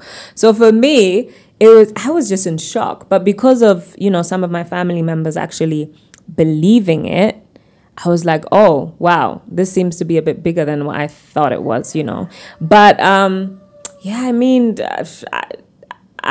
didn't feel the need. First of all, Ugandans are very good at moving on very quick. So I was like, if I don't pay this any mind or attention, I know by tomorrow no one will care. And, that's just how it was. Me and him had a conversation about it. It was funny for the moment. But, it was so random and ridiculous. Are you ready for things like this when you become like a Melissa Mulungi? I think so. This has happened to me before, by the way. It's not just Livingston. Even actually every male person, but Eddie, my brother, for example, is one person that was a bigger kind of situation where it's like, oh, these two are dating. And I'm just like, wow, that's interesting. I didn't know. It wasn't the first time for this to happen to me. Again, you can only... The reason why the one with Livingston was a bit very random is because there was no information out there for it to be like, where are you getting this from? Me and Eddie, I wasn't too surprised because you see these two people all the time. Yeah. They're, in Masaka here, that you don't know Melissa and you're like, what's going on there? Like, what's happening? So I wasn't too surprised about that one. It goes back to what I said. Like, I know that people can only go by what they see and then they speak on that without knowing things. So I don't take it personal. I'm just like, okay. Do you listen to more Ugandan music or more Western music? I listen to a lot of Ugandan music. I want to say, though, in the Get past... your phone and do your top 10 songs on your playlist. How will you see it? Like, you just have to say it. Like, it's one song. This is how my playlist is. oh, like a Ugandan song? No. Your first top songs on your playlist. How will I see? I have folders that I go by and then play randomly. You don't have... What's your favorite playlist? And what songs are there? I have... Look at it. 143 hours and 31 minutes of music. It's all in one. Okay, first read the first folder. Is it Ugandan music? The first song on this... No, this is a Randi song, actually. Second one? Ugandan. Second one? Ugandan. Second one? Arabic. That? English. Afrobeat. German. How much music do you listen to? I listen to music every single day. A lot, right? Yeah. What in particular do you look out for when you're listening to music? Depends. In the mornings, I love to start my day with gospel. I love to end it with gospel. Oop. This is because of your Christianity? Yeah. During the course of the day, a lot of R&B. If I'm going out, probably Ugandan music. That makes Afrobeat. So, yeah, you're left with just... You now have a chance to ask me anything. Then we end. I have a chance to ask you anything? Only 2 or 3. What have you learned today? A lesson that you've learned today. Can you imagine? Why are you laughing? That's a genuine question. One, I've learned that how students live outside is almost how we live in boarding school here. So, again, there's so much of people like me who grew up thinking that I wish I was like someone like you. Yeah? Yes. Without understanding what's at stake. Yes. But don't you think, like people say, you'd rather cry in a Benz? Don't you think I'd rather cry in German than in a boarding school, you know? Again, like I said, the only difference is like me saying I'd rather be miserable in my home country than in a foreign place. So. Because you've not lived here. I have. Enough. For a year and a half. Do you think 1 year and a half is enough to understand that? It depends on how you live life. Also, the other thing someone can live in Uganda. You live in Uganda with the privilege of knowing, and the comfort that I'm going to be away. You get that? You're here you're now left with like 2 weeks, 2 more weeks, Like nothing can be so bad in these 2 weeks. Do you get what I'm telling you? Yeah? Like you can't be there and like, man. But now me, if something is really stressing me, I'd be like, well, will this go away? What will I do next month? But for you, next month you could be in Germany. Different environment. But that's life. Because right now, me being here is because I'm on a holiday. But again, I packed my bags and I moved to Uganda for a year and a half, and I was living in Uganda. I was meant to live here for a year, actually. And I expanded to a year and a half up until my dad got his stroke and I had to go and take care of him. But so life is life wherever you are. And that doesn't matter which country you're in. That's just how life is. But I'm saying you can also live in Uganda, be in your gated community and live. Do you get what I'm saying? Yeah. And have a whole different view of. So it depends on how you live life. You can also be in Germany and, live life differently. And how is it that you've kept such a positive perspective on life? I think it's understanding what life is about and how life is. It's understanding that there's good times and there's bad times. I think my faith and religion helps me a lot in that as well. But just understanding life. Like good days are there. Enjoy them while they are. Understand and maybe be present in how they were created, and then understand that there's going to be bad days, and understand that bad days are also going to pass, and understand that you can learn lessons, pun intended, from bad days as well. So yeah, that's what I learned. About the sound. Lovely. Yes. No. Nothing? That sound was still going to be fixed, Melissa. we're going to have this conversation another time for people to actually understand what happened behind the scenes. But I do think there's a lesson for you to learn in that. And But yeah, maybe there's now is not definitely a the lesson. time, No. but you will. There's one that day. of giving something time until you really perfect it and put it out there. But that is all I am really doing. Let me tell you, in the beginning, we had bad sound. Then we left. We tried to perfect that. We now understood that the cables we're using were fake. I've invested all that time to get that. And until, of course, minus that slight echo thing. Then the streams came about. It was so hard to get perfect sound for the stream. But right now, that sound is as good as podcast. The sound that is there, of course, minus what the people had called echo, which was also shocking to me. Someone had played with a gadget. I didn't know. I'm just looking for someone to blame. You have to blame someone always in life for stuff. Do you blame people for No, stuff? I told you. If Melissa's doing something wrong, then Well, yeah, but I mean, I feel like Nope. you have to just blame someone. That's why I have a dog. If anything goes wrong in the house, just say, man, this dog. Then I move on. maybe that's another thing you could learn. So, yeah. But it's always really good to host you, by the way. I like the conversations we have. Same. Did you have another question? Yes. Okay. Is there anything, or what's the most important thing that you want to, now that you have your father, it's your child's birthday today, what's the most important lesson that you would want to install in your child? My child, Yeah. life takes patience.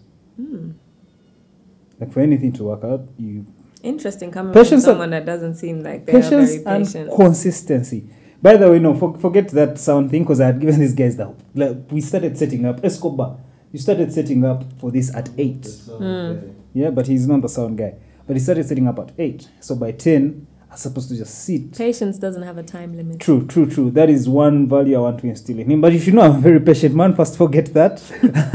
I'm very patient. That and consistency with things. One of the things I've struggled with, I've been really entrepreneurial in my life. That's what people know about me. But I get frustrated and jump away from things. Yeah, I had a really big company, a juice company. Not big, but it had caught up the world about and stuff.